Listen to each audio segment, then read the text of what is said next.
Hi అండి, అందరికీ నమస్కారం. Welcome back to our channel. ఈరోజు ఈ వీడియోలో ఎంతో శక్తి కలిగిన శివాష్టకం ఎలా పఠించాలో తెలుసుకుందాము. చదవలేని వారు ఆడియో వింటూ మనసులో పూజ చేసుకోండి. ఓం శివాష్టకం ఆరంభః. ప్రభుం ప్రాణనాదం విభుం విశ్వనాదం జగన్నాథనాదం సదానందభాజం భవద్భవ్యభూతేశ్వరం భూతనాదం శివం శంకరం శంభుమీశానమీడే.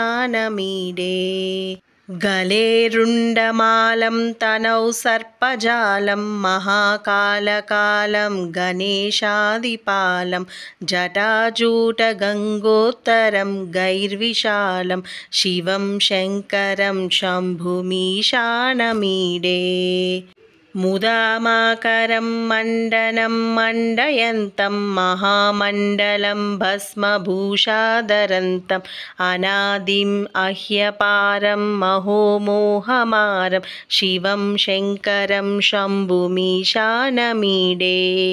వటాదో నివాసం మహాటాటహాసం మహాపాపనాశం సదా సుప్రకాశం గిరీశం గణేశం సురేశం మహేశం శివం శంకరం శంభుమీశానమీడే.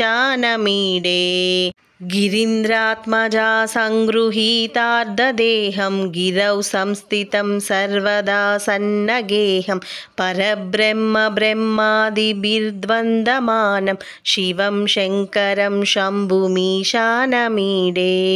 కపాలం త్రిశూలం కరాభ్యాం దదానం పదాంబోజనామ్రాయ కామం దదానం బలీవర్ధయానం సురానాం ప్రదానం శివం శంకరం శంభుమీశానమీడే. శరచ్చంద్రగాత్రం గణానందపాత్రం త్రినేత్రం పవిత్రం ధనేశస్య మిత్రం అపర్ణాకలత్రం సదా సచ్చరిత్రం శివం శంకరం శంభుమీశానమీడే. హరం సర్పహారం చితాభూవిహారం భవం వేదసారం సదా నిర్వికారం శ్మశానే వసంతం మనోజం దహంతం శివం శంకరం శంభుమీశానమీడే.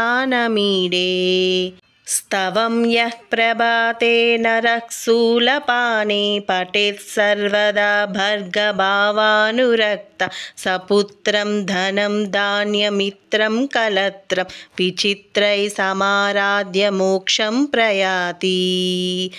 ఇతి శ్రీకృష్ణ జన్మఖండే శివాష్టక స్తోత్రం సంపూర్ణం.